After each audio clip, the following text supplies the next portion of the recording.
Welcome, everyone. This is Press X to Start Podcast, Season 6, Episode 11. Press X to Start Podcast is an audio and video podcast seeking to transform the video game media landscape through an underserved and protected point of view. I am your host today, Sean M.F. Ross. Hey, you guy. I'm also here. Hey, everyone. This is a two-hander. This is what we call a fireside chat. Everyone else is irresponsible and can't get their shit together. So it's left to me and Sean to record the podcast. That's a bold-faced lie. I couldn't get my shit together today. We're recording this in the evening. Look. You are here. That's all that matters. Yeah, I take care of my priorities. 5 other people on this podcast. I'm fucking around. Okay, but we don't have too many highlights and stuff today. We're not going to have a heavy hitter. Just a light show today. We're going to be talking about Fortnite, a little bit of GTA Online, Microsoft and unions, comic books, Ghostbusters, all that good stuff. Before we get into the quick hits, if you're watching us and have been enjoying our content, if you haven't liked our videos, subscribed, or hit the notification bell, please do so. It helps us out. We're a small, black podcast trying to stay off the streets, buy our cookies, buy our dollar milks, dollar waters, all that good stuff. Your support keeps us going, and hitting the bell will keep you updated on our latest videos. Thank you. Avery. Yes, please. Take it away. Okay, everyone. So, it's me. It's Avery. I'm once again doing the quick hits, getting better every year. I can really feel my momentum. I can really feel the momentum for my first international title. You got a title? It's a whole thing. It's an FBX joke. Anyway, our first story is from PC Gamer. This is from Jody McGregor. Fortnite has turned off building mode in its default mode. So Fortnite has just started its brand new season, and beyond noticeably having fire skins and having fantastic design all around, and with the addition of Doctor Strange, the narrative conceit of this season is that the villains of the Fortnite meta narrative have arrived on the island and turned off all building. As a direct result, if you're one of those kids who are cranking 90s and building up the sky heaven, all that shit is gone. How the hell do you turn off? I mean, okay, she hit a button, but I mean, did that remove all building material from the island? I don't get it. I haven't played this season yet. I'm kind of interested in jumping into it eventually when I'm not in Elden Ring video game hell. But from what I've observed from people playing it, scavenging for materials and things like that is still 100% there. I guess I'm not sure if you do anything with them. Well, yeah, you do. You have to use those materials to buy things from vending machines and whatnot. Yeah. So all that stuff is there. It's just the act of, at least on PlayStation, hitting the circle button and bringing up the menu to build. That's gone. In replacement of that, they've added a bunch of new movement tech. You actually now have a full-on sprint button, so it's not just walk and fast and light jog. It's now walk, fast jog, haul ass, and there's a full-on stamina meter for that, which is interesting. So one of my big problems when I got back in the have that before? I don't think so. I think you could just move at the highest speed indefinitely. And infinite run, basically. Yeah.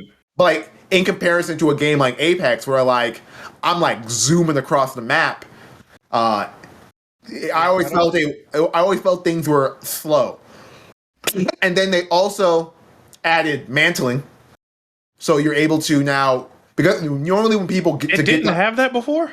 No, because you would just build a ramp and jump on top of the ledge you wanted to go to. Right. Now you jump and you should be able to mantle over. And they also added an Overshield, which now is like a Halo regenerative shield. So you have your base health, you have your blue health, which is just your shields, and then you have a meter that's right next to it that gives you an Overshield, and it regenerates.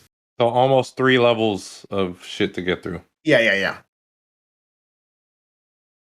I mean, I'm willing to try it, but this is the most excited I've ever been for Fortnite. My one issue with Fortnite was building and how complicated that was, and it doesn't matter how good you are as a mechanical player. If the other person is good at building and you're not, you're gonna lose. They're gonna have us, They're gonna unless like you get RNG of like a zone pull and they have to do some crazy shit to get out of the zone. Like it's the GG's right there. So this is the most interested I've been in Fortnite. When I'm not in Elden Ring jail, I plan to get the squad together, which is me, Sean, and pull Douglas out of lawyer jail, which is his life, and we get together, run some trios. Maybe pull DJ in if we can get him to give a multiplayer game that's not Call of Duty a chance. I suppose. Yeah. I guess. I don't know. I'm willing to try. We'll play it this week or something. Yeah. Okay, so second story. This is from Eurogamer from Matt Wales.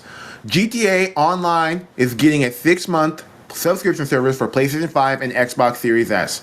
Rockstar has revealed GTA Plus, an optional new $6 a month GTA Online subscription service for PS5, Xbox Series X, and S that will provide members with regular selection of monthly rewards, including GTA dollars, special vehicle upgrades, and more. I don't see a problem with this. Yes, I don't see it either, and we'll get into it. What you get for specifically for the, the inaugural month is going to get 500,000 GTA dollars. The Princip of S8, along with complimentary HAL special works, which I'm guessing is like GTA bullshit. That the Princip is a car, and HAL is like a tuner to mod your car and stuff like that. The auto shop located in La Mesa introduces an assortment of gameplay updates for Los Santos tuners. Current auto shop owners can relocate to La Mesa for no additional cost. Waived LS car meet membership fees. Yacht owners can upgrade to the Aquarius Super Yacht at no additional cost. The Gazette Frog Tree and Broker Prolapse.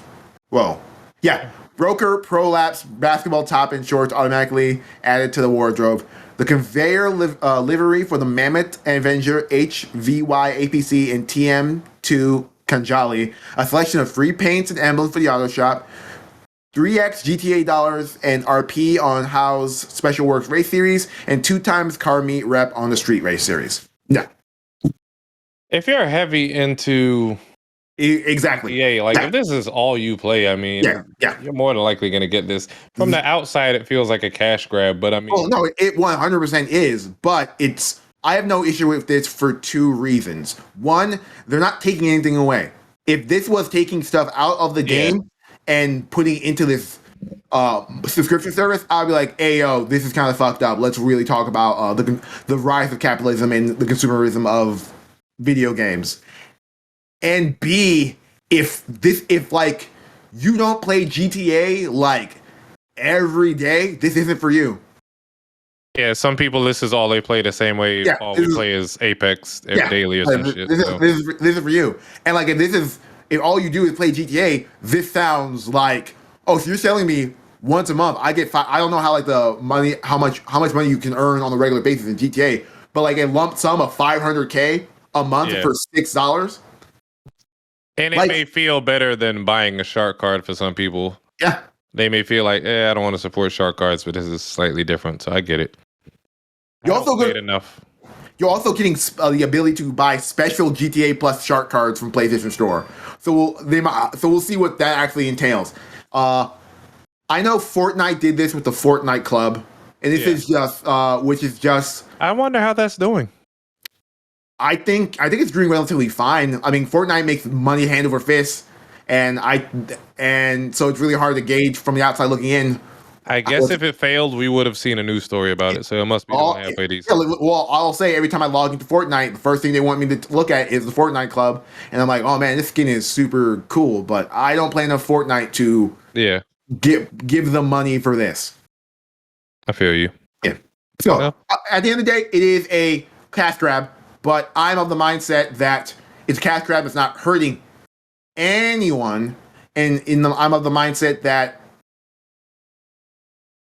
without recognizing who actually made this decision. If this was Rockstar, I'm like, I'm all for devs getting more money for the work, especially when it's a work like GTA 5, which they've somehow turned into this juggernaut of a service. Or if it's 2K. If it's 2K, then it's just like, okay, this is a little bit much. But if it's Rockstar, more power to you. There's a little bit more to do in GTA than there is 2K20 whatever. Yeah. Okay, so our next story is our next story is from Kotaku. No, I'm sorry. Next story is from VGC. This is posted by Jordan Midler. Microsoft says it won't object if Activision recognizes Call of Duty Studios' potential union.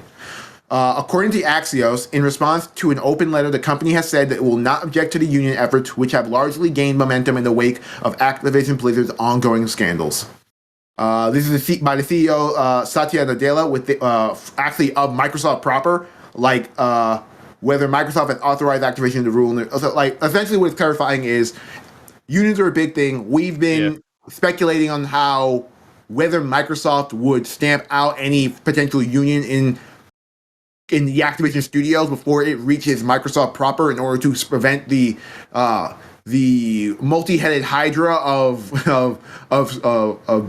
collective bargaining from within their own tech conglomerate. And from what it seems, they're saying, "Hey, we've got no problem with this." Whether would they be able to do something if they did have a problem?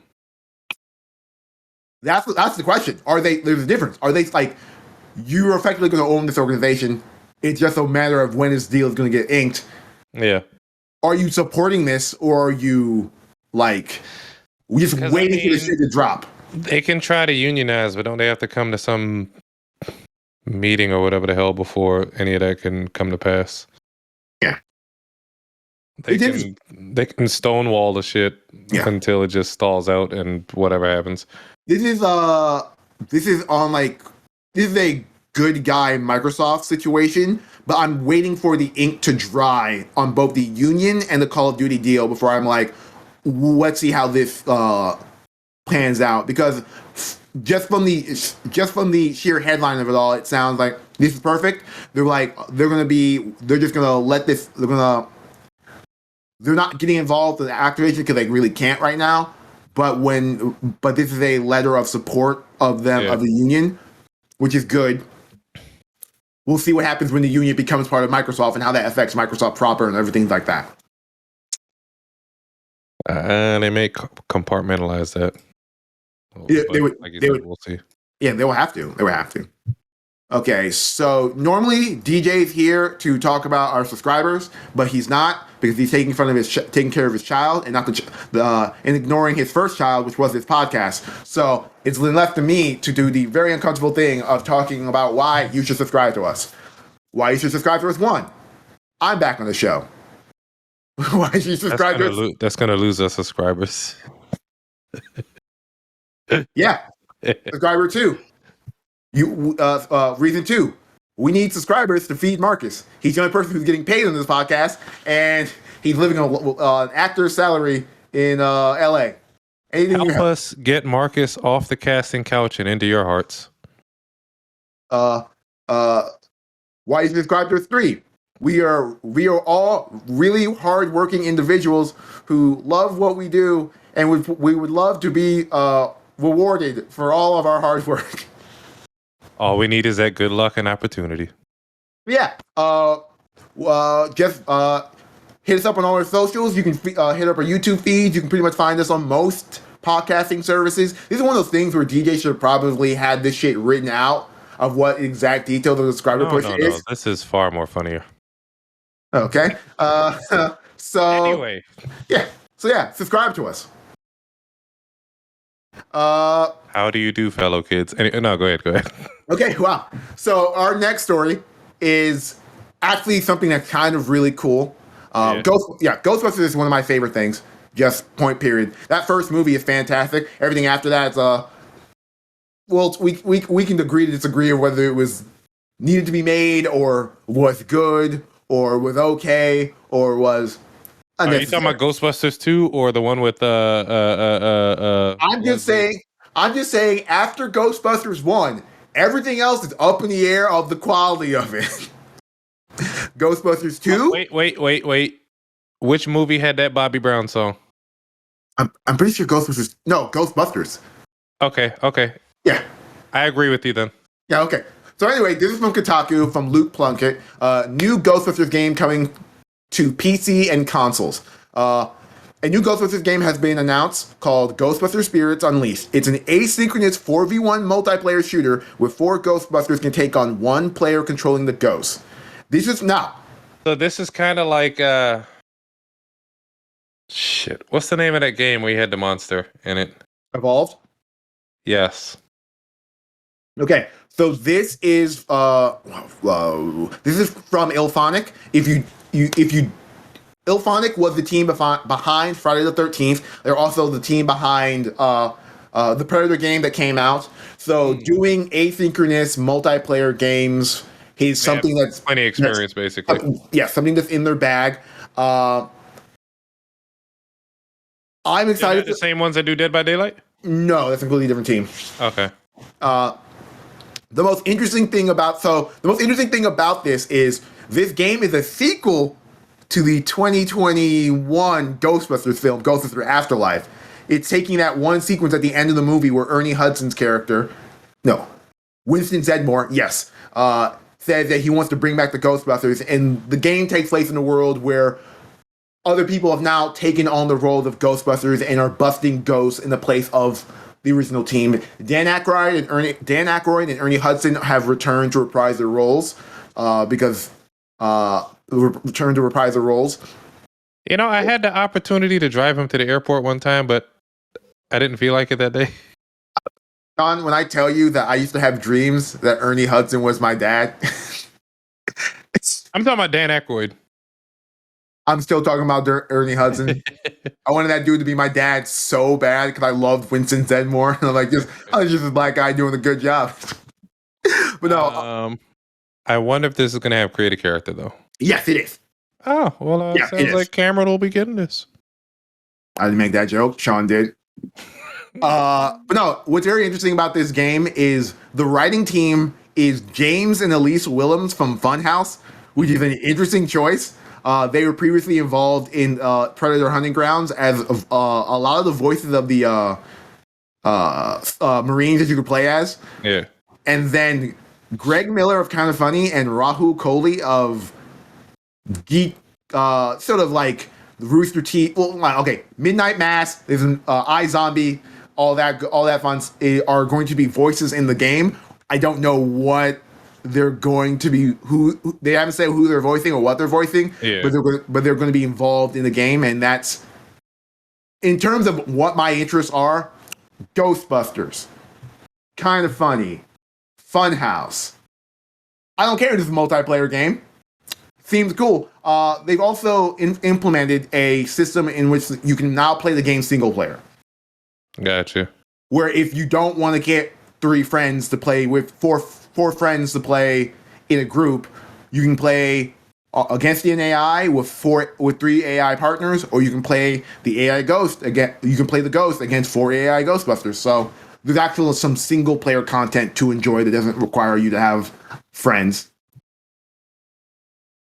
Yeah, I mean, we'll see how it turns out. Yeah, I am optimistic that the game will be fun. Not optimistic of what's going to be its shelf life, because the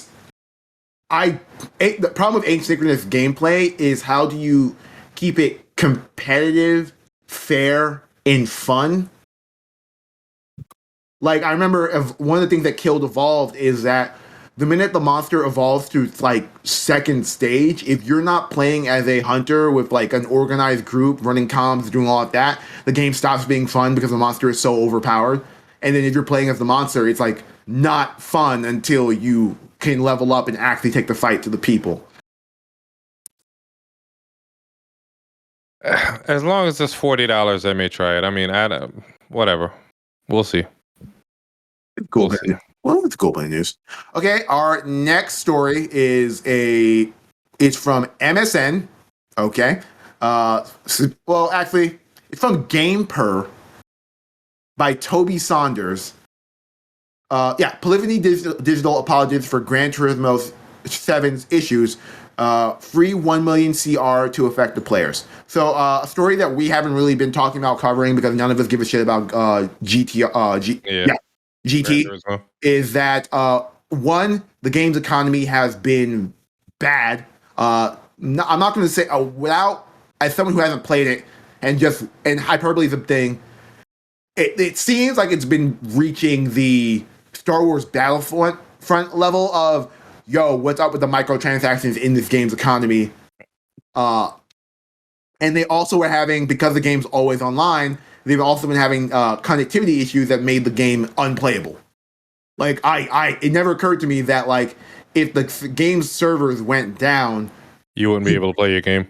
Not even you couldn't even play it, but you couldn't even like play it in an offline state, which is you can't play the game. Yeah, that's insane. I mean, that's DRM for you. Everybody's not gonna have stable internet or quality internet in the US. We're just not at that level yet. Granted, it's a having a PS5 and having Gran Turismo 7 is a luxury. But I don't know. That shouldn't be. But continue with the story. Yeah. So many players have voiced their concerns and began automating races to grind for expensive cars.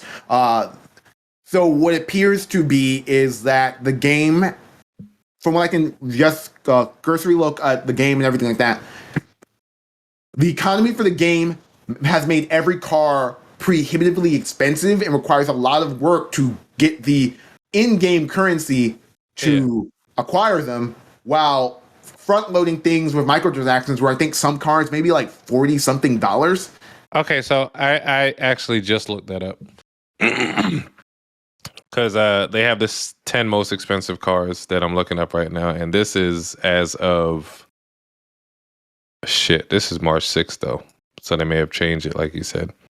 But at the time, like if you wanted to buy nobody's buying a damn Red Bull car, a Ferrari F50, that's 3.3 million credits. I'm not sure if that has gone up since then, but as we're what the fuck? Something is 20 million credits? This is ridiculous. Anyway, as an apology to players, they have gifted them 1 million credits in game. I'm trying to find an updated price list. Updated.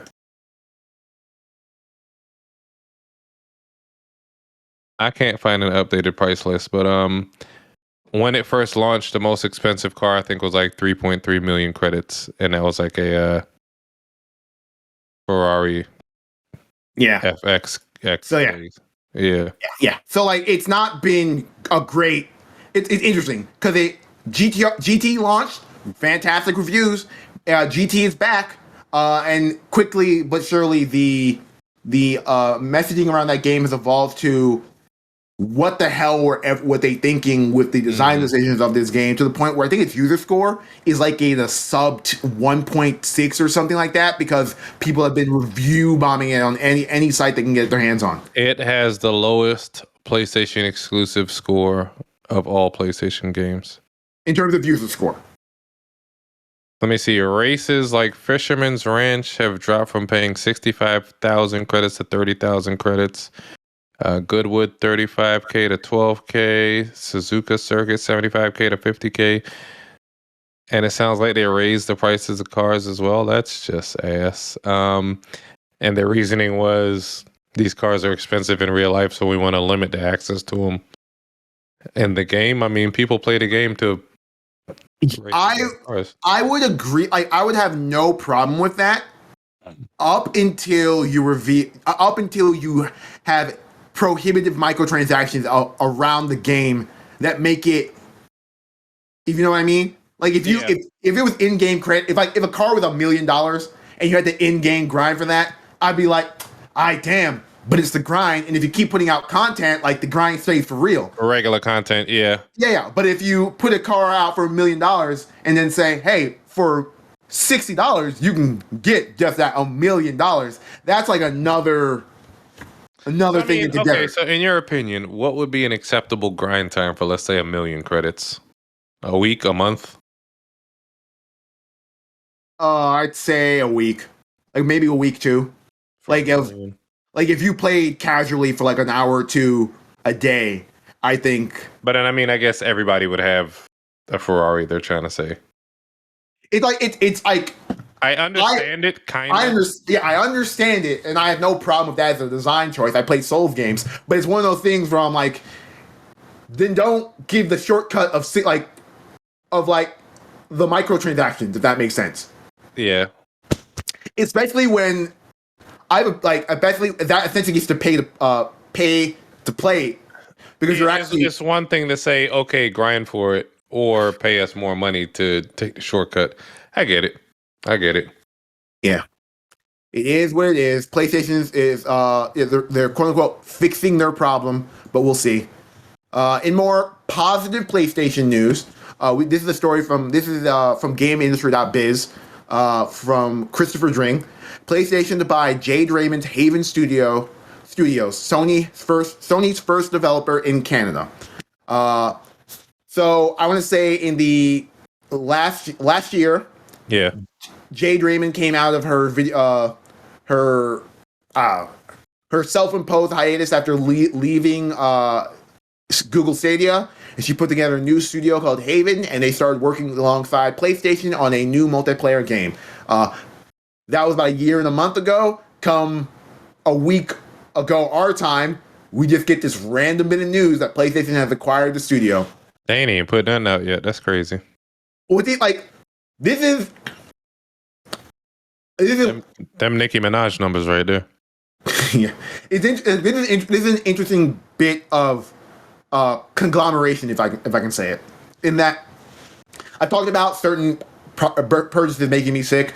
The Bungie one felt weird. Everything Microsoft does feels weird in terms of like the big conglomerates. And I've always liked PlayStation's ethos of, hey, we've been working with these studios for a while. They've been effectively second-party studios at PlayStation. Yeah. We're going to acquire them. This is weird of that there's no real. There's nothing I can say. There's nothing I can say as a PlayStation fan of being like, yes, we needed this studio because this studio has not released a game. What were they working on? Were they working on a? They were working on They're working on a multiplayer live service game. It just says an exclusive. No, Sony invested in them in March of last year. Yeah. They've been working. Okay. Yeah, that's when they made the partnership, and that's when they're like, hey, we're making this original game for PlayStation, and now we're a year now, and now the studio is outright bought by PlayStation. This shit must be some fire that they see behind the scenes for them to say, we need this and nobody else can have this. So I'm curious to see what they're working on. Yeah, it's one of for nothing to be shown yet. And Jade Raymond created fucking Assassin's. Like, she's one of the people responsible for creating Assassin's Creed when I was in love with that studio, and I think she's been riding off of the coattails of that for the last 10 to 15 years. In that, she went to EA Motive. They released Star Wars Battlefront 2, but I'm pretty sure, like, she's not really responsible for, like, creating that game because it's the sequel to a game that EA has already been making. And then she went to Stadia, and that was a whole clusterfuck. Didn't produce anything. That's not her fault. It's not her fault. Well, she did her best. Yeah, she didn't produce anything. And now she's at Haven. I mean, nobody produced anything on Stadia, so I mean, I don't think anybody can fault her or anybody else for that. Yeah, it's interesting. Like, I'm a PlayStation fan. I'm excited. No, how do I say this? Because I in a world of where Xbox is doing X, I'm excited for PlayStation to make these type of moves. It's just a move that I can't, in my mind's eye, see where it's going. That's why you need to open your third eye, brother. Oh. Then you'll understand what's going on in PlayStation land. Yeah, we'll see. The only positive thing based on, because like GameIndustry.biz, they broke this news, and then they also had an exclusive interview with Herman Holtz, and Herman sort of went on some more details of why they bought the studio. Like, it's not just that they saw the game and were really into it. They also wanted a Canadian-based studio. Now that Canada has sort of become, specifically Montreal and that sort of area, has sort of become a growing hotbed for video game developers. And we'll see. I wonder what the time frame is for them to at least announce or show us like an inkling of what they're building. I think, well, they've only had a year to build. However, PlayStation has seen it in its early stage and said, we want to put a ring on it. So I'm guessing in the next 2 years, look how quickly Hideo Kojima turned around with Death Stranding. Death Stranding. I'm guessing 2 years, and if it's a live service game, and if the Spartacus stuff, which we're going to talk to in a couple seconds, turns out to be like fruitful, they could conceivably release this game in like its most bare bones state on Spartacus mid to early next year. I'd say late next year, early year after that. But we'll see. They did not disclose the price of the acquisition. I'm really curious about that. Yeah. Because that tells you how much money from what we have been able to infer that Sony still has in its war chest to make more purchases, considering both Herman and Jim Ryan have talked about how they have more things coming down the pipeline. Mm-hmm. I'm energized. Yeah, it's interesting. Okay, and our last and final story. This is from IGN. From Matt Kim. PlayStation will reportedly reveal the Spartacus subscription service as soon as the next week. So here's the thing, guys. Because of the way approaches. Here's the way we record this podcast. By the time you hear it, Spartacus will probably will have been revealed. Okay, so throw out a name then. So this is us just talking about the hypotheticals of what we think in the past is what's going on about this situation. Yeah. I'm saying predict the name. Throw out a name. I don't know. Like in my head, I just want it to be PlayStation Plus and just go on from there. But it could be anything. PlayStation Plus Platinum. I don't know. Yeah. Sure. Yeah. I think it definitely will have the PlayStation in the branding. Whatever. But are you gonna get it day one? No. Well, if all the news that we know, we've talked about Spartacus multiple times. This is just rehashing conversations about things, so I'm not going to just go into detail about stuff that's happened in the past. But if the tier system works the way I think it is, and the first level of Spartacus is just base level PlayStation Plus, I'll get it because I like PlayStation Plus. I think it's a good service. I kind of do need it to play multiplayer games, so like I'm already invested in that from the jump street. I think that's an interesting decision that PlayStation is making in comparison to Microsoft, where before they had Game Pass Ultimate, you needed both Xbox Live and Game Pass to truly enjoy the truly be an Xbox gamer. So like Microsoft was in a place where like they had a lot of Xbox Live subscribers, but they had more and Game Pass, they had a lot more Xbox Live subscribers because they've been running that service for like 10, 15 years now in comparison to their base That's the first Xbox. Yeah, Game Pass subscribers. If this works the way I think it is, pretty much most of Sony's PlayStation Plus audience is going to immediately jump to whatever Spartacus truly is on its base level. They just have to market it and manage it well. Yeah. I think, if the second level is access to a library of PlayStation 3, 2, and 1 games from a backwards compatible like downloads like Game Pass like service, then I'm 100% down, and I probably will spend the extra dollars for it just cause, if that makes sense. Nah, I feel you. I'm trying to think if there's anything I actually want to go back and play. Like I in the moment right now, I can't really think of anything, but like, because I believe an old game is old. But like, as someone who still has a library of PlayStation 3 games that I just never got a chance to play because of the way the console generations moved out. If I could then play those games now on a PlayStation 5 and finally actually get to experience them easily, I'll be super I'll be super happy about that. What's very interesting about Spartacus is that I am not its target audience. I don't give a shit about Game Pass. I've had it on multiple occasions. It's never done anything for me. And it's never done anything for me. And as a direct result, the idea of a library of PlayStation games for a subscription fee doesn't really excite me or do anything like that, if that makes sense. Nah, I feel you. I just don't want an even larger backlog of shit to play. So, well, yeah, I'm gonna get it, but we'll see.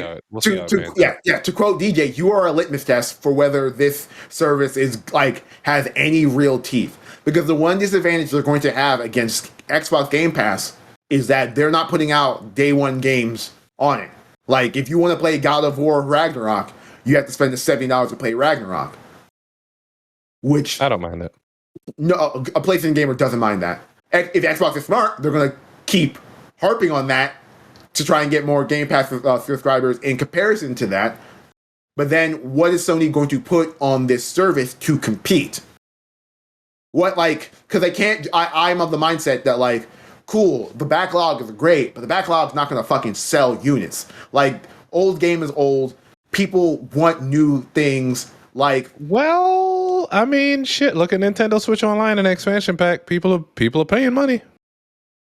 Yes, but then we've already on multiple occasions we've heard we've heard anecdotal stories that people really don't use backwards compatibility.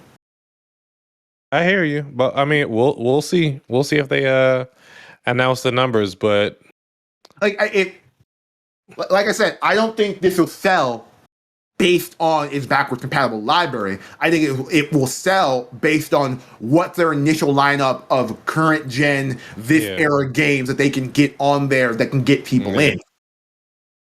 Well, we'll be discussing it hopefully next week about what it actually is. Yeah, and we'll see if everyone gets it. Like I said, if I'm shoehorned into it by virtue of it's going to be PlayStation Plus going forward, and PlayStation is going to start making aggressive moves to just phase out PlayStation Plus. So, eventually, inevitably, if I want to maintain the benefits of PlayStation Plus, I will need to have it. But we'll see everything going forward. Any more stories you want to touch on? I mean, we have a little bit of time, so how about that PUBG studio? No, because I don't want to talk about NFTs. I just want to say that.